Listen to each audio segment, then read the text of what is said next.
Hello दोस्तों, नमस्कार। स्वागत है आप सभी का एग्ज़ाम मास्टर चैनल में। अनअकैडमी प्लस सब्सक्रिप्शन लेकर के आया है आप सबके लिए पेपर 1 पेपर 2 की तैयारी के लिए हिंदी और इंग्लिश दोनों कोर्सेज प्लस पर आप पा सकते हैं। इसमें आपको अनलिमिटेड कोर्सेज मिलेंगे इंडिया के टॉप एजुकेटर से सीटेट और स्टेट लेवल टेट की तैयारी के लिए। ये आपको बहुत सस्ता पड़ेगा, जो कि आपकी कोचिंग की फ़ीस के 1 महीने फ़ीस से बहुत कम है, जो कि 1000 रुपये मंथ। इसमें भी आप अगर मेरा रेफरल कोड एग्ज़ाम मास्टर इस्तेमाल करते हैं, जो कि आपको डिस्क्रिप्शन बॉक्स में मिल जाएगा, और एड फ्री वीडियोज़ मिलेंगे, टॉप मल्टीपल चॉइस क्वेश्चन मिलेंगे, सारे लेसन्स आपको, प्लस डाउट क्लियरिंग सेशन और क्विजेस यहाँ पर मिलेंगे। तो डिस्क्रिप्शन बॉक्स में लिंक है, तुरंत सब्सक्रिप्शन लें और रेफरल कोड इस्तेमाल करें for 10% discount on plus subscription. पहले क्वेश्चन से हम शुरू करेंगे, क्वेश्चन नंबर 31 से। आपके सामने स्क्रीन पर है, बेगम हज़रत महल ने अंग्रेज़ों के विरुद्ध विद्रोह भड़काने में निम्नलिखित में से किस नगर से सक्रिय भाग लिया था। Question number 31। देखिए, ऐसे ही 60 क्वेश्चन आपके पेपर में आएंगे SST में। तो यहाँ पर 4 ऑप्शन है, फैज़ाबाद, इलाहाबाद, कानपुर, लखनऊ। आप लोग भी मेरे साथ सॉल्व करें। सही जवाब होगा लखनऊ। निम्नलिखित में से किस अधिनियम या एक्ट के अंतर्गत भारतीय प्रशासन को ईस्ट इंडिया कंपनी से ब्रिटिश क्राउन को स्थानांतरित किया गया। Question number 32। 61 का, 68 का, 33 का अधिनियम या 1858। तो दोस्तों यहाँ पर 1858 का जो अधिनियम है, इसी में से, इसी एक्ट के अंतर्गत भारतीय प्रशासन को ईस्ट इंडिया कंपनी से ब्रिटिश क्राउन को स्थानांतरित किया गया। 57 के विद्रोह के बाद ये हुआ था, ठीक है, याद रखिएगा। तो अगला साल 1857 में क्रांति हुई थी, उसके अगले साल अधिनियम बना और ब्रिटिश क्राउन को जो है ये कंपनी से शासन स्थानांतरित हो गया। मध्यकालीन असम में पाइक निम्नलिखित में से क्या थे। पाइक मध्यकालीन असम में पानी लाने वाले, अनिवार्य सेना के सदस्य, बलात मजदूर या बागान में काम करने वाले मजदूर। 33 सही जवाब होगा, ये बलात मजदूर थे, सी ऑप्शन। तीसरा विकल्प सही होगा, बलात मजदूरों को पाइक कहा जाता था। किसी सामाजिक विज्ञान की कक्षा में ढांचा का मुख्य लक्ष्य क्या होता है। आत्मसंयम के कौशल में सुधार को सुनिश्चित करना, विद्यार्थियों को विचारों पर सोचने के योग्य बनाना, योगज निर्धारण के वांछित परिणामों को मजबूत करना, या स्वतंत्र सोच निर्मित होने तक विद्यार्थियों को सहायता प्रदान करना। क्वेश्चन नंबर 34 में चौथा विकल्प देखिए, स्वतंत्र सोच निर्मित होने तक विद्यार्थियों को सहायता प्रदान करना ही सामाजिक विज्ञान की कक्षा 5 में ये प्रमुख ढांचा होता है। क्वेश्चन नंबर 35 है आपकी स्क्रीन पर। ओके, सूचना को छोटे छोटे भागों में बांटकर अंश और पूर्ण में संबंध स्थापित करने की योग्यता क्या है। विश्लेषण, स्मरण करना, बोध या प्रयोग करना। क्वेश्चन नंबर 35 सही जवाब होगा विश्लेषण करना। जी हाँ, पहला विकल्प होगा यहाँ पर सही। ये सूचना को छोटे छोटे भाग में बांट करके अंश और पूर्ण में हल में स्थापित करने की कला है ये। क्वेश्चन नंबर 36 होगा आपकी स्क्रीन पर। 36, चलिए आप भी मेरे साथ इसको सॉल्व करिए और सही आंसर को गेस किया करिए। शैक्षिक गतिविधियों पर विद्यार्थियों द्वारा खर्च किए जाने वाले समय को बढ़ाने के लिए अध्यापक को निम्नलिखित में से क्या करना चाहिए। एजुकेशनल एक्टिविटीज़ पर जो विद्यार्थियों को द्वारा खर्च किया जाने वाला समय है, इसको अगर बढ़ाना चाहें तो अध्यापक क्या करें। विद्यार्थियों को कक्षा में चर्चा करने से पहले नए विषयों को पढ़ने के लिए कहे, नई विषय सामग्री पर प्रश्नोत्तर सत्र के साथ प्रस्तुत करें, कक्षा की गतिविधियों और संक्रमण काल के लिए योजना बनाएं, पढ़ाएं और समय सारणी लागू करें। देखिए 36 में यही ऑप्शन सटीक लग रहा है कि कक्षा की गतिविधियों और संक्रमण काल के लिए योजना बना लें और उसी हिसाब से पढ़ाएं और टाइम टेबल लागू कर दें। ये सबसे सटीक और सही जवाब होगा 36 का। क्वेश्चन नंबर 37 आपकी स्क्रीन पर बिल्कुल क्लियर। न्यायपालिका के संदर्भ में निम्नलिखित प्रावधानों में से निम्नलिखित भिन्न को पहचानिए। साक्षी सिंह जी, बहुत बहुत स्वागत है आपका। न्यायपालिका के संदर्भ में निम्नलिखित प्रावधानों में से भिन्न को पहचानिए। न्यायाधीशों की नियुक्ति सरकारी हस्तक्षेप के बिना होती है। न्यायाधीशों का सेवा काल निश्चित होता है। शक्तियों का पृथक्करण, एक बार नियुक्ति के बाद न्यायाधीश को हटाना बहुत कठिन है। कौन सा ऑप्शन इसमें सही होगा, चलिए गेस करिए। क्वेश्चन नंबर 37 में the correct answer is B option. न्यायाधीशों का सेवा काल निश्चित होता है। ये न्यायपालिका के संदर्भ में जो प्रावधान हैं उनसे अलग है, बाकी सारे उन्हीं प्रावधानों के अनुरूप हैं। ठीक है, क्वेश्चन नंबर 38, चलिए ठीक है 38 से देखिए,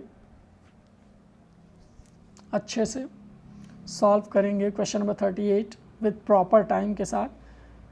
38, आंध्र क्षेत्र में वंदे मातरम आंदोलन को निम्नलिखित में से किस नाम से जाना जाता था।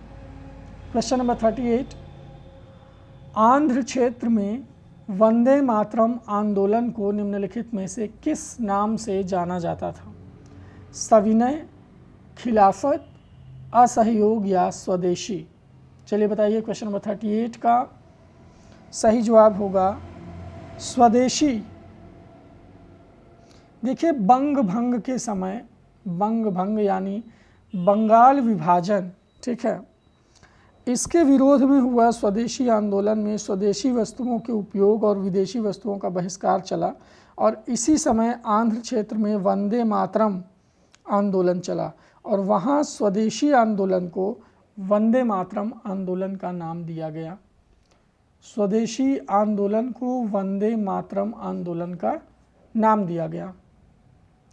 निम्नलिखित में से किस विदुषी ने पुरुष स्त्री के बीच सामाजिक अंतरों की आलोचना पर आधारित पुस्तक स्त्री पुरुष तुलना का लेखन किया। ताराबाई शिंदे ने, रास सुंदरो देवी, पंडिता रमाबाई या बेगम रुकैया। क्वेश्चन नंबर 39, सही जवाब होगा ताराबाई शिंदे।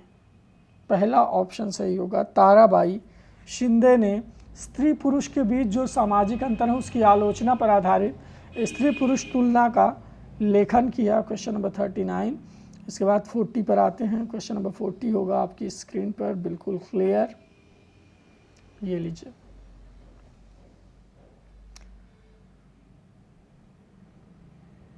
उन्नीसवीं सदी में ईसाई मिशनरियों ने भारत में क्रिश्चियन शिक्षा को क्यों लागू करना चाहा। 19वीं सदी में जो ईसाई मिशनरी थे, इन्होंने भारत में क्रिश्चियन शिक्षा को क्यों लागू करना चाहा। जन सामान्य को शिक्षित करने के लिए, भारतीय कंपनी को सरकार के प्रति वफादार बनाने के लिए, संभ्रांत वर्ग को शिक्षित करने के लिए, या लोग के नैतिक चरित्र को सुधारने के लिए। 40 में सही जवाब होगा बी। भारतीयों को कंपनी सरकार के प्रति वफादार बनाने के लिए क्रिश्चियन शिक्षा को लागू करना चाहा 19वीं सदी में। ठीक है, वो करवा देते हैं अभी लास्ट में। प्रेरक अधिगम यानी इंडक्टिव लर्निंग किस उपागम के विपरीत है। इंडक्टिव लर्निंग ये निम्नलिखित में से किस उपागम के विपरीत है। निपुणता अधिगम, संरचनात्मक प्रशिक्षण, अनुरूपण या नकल करना, या प्रतिपादक शिक्षण। क्वेश्चन नंबर 41 का जवाब दीजिए। सही जवाब होगा यहाँ पर देखिए, प्रेरक अधिगम किस उपागम के विपरीत है, तो इसके तो अनुरूप है, इसके भी, लेकिन प्रतिपादक शिक्षण, ये 41 का डी ऑप्शन जो है ये सही जवाब होगा, चौथा विकल्प। ठीक है, क्वेश्चन नंबर 42 की तरफ आते हैं। ये लीजिए, काफ़ी बड़ा क्वेश्चन, बड़े बड़े क्वेश्चन, और इसी लेवल के क्वेश्चन आपकी परीक्षा में पूछे जाते हैं। बड़े बड़े क्वेश्चन आपके पेपर में आते हैं, जैसे ये। निम्नलिखित में से कौन सा कथन सामाजिक विज्ञान शिक्षण में प्रभावकारी चिंतन व्यवहार के संदर्भ में सत्य है। चिंतन को सैद्धांतिक ढांचे की ऐसी कड़ियों को निकाल देना चाहिए जो पूछताछ करने और समस्या समाधान को सीमित करती हूँ। अध्यापक को विश्वास और प्रत्येक अधिगम स्थिति के प्रति नमनीय वातावरण का निर्माण करना चाहिए।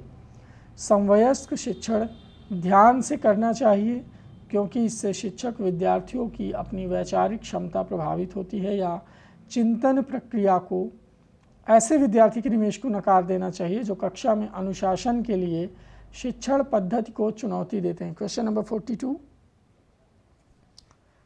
ओके, यहाँ पर दूसरा विकल्प सही होगा। अध्यापक को विश्वास और प्रत्येक अधिगम स्थिति के प्रति नमनीय वातावरण का निर्माण करना चाहिए। तो तीसरा आपका गलत है, दूसरा विकल्प यहाँ पर मैम सही होगा।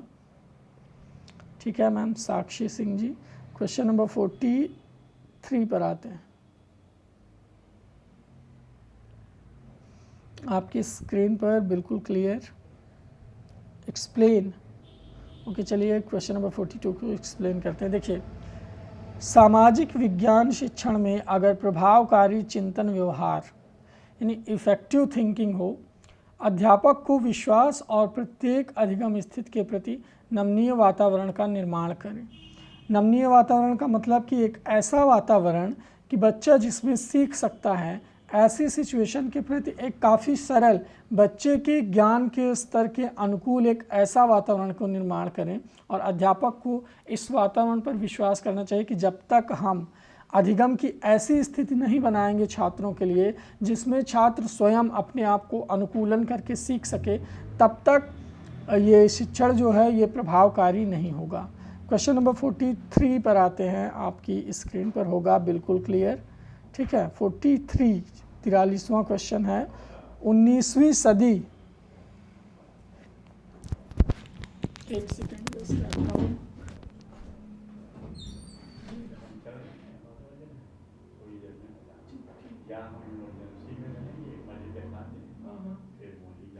हम कॉल कर लेंगे आपको, जस्ट आ जाए। ओके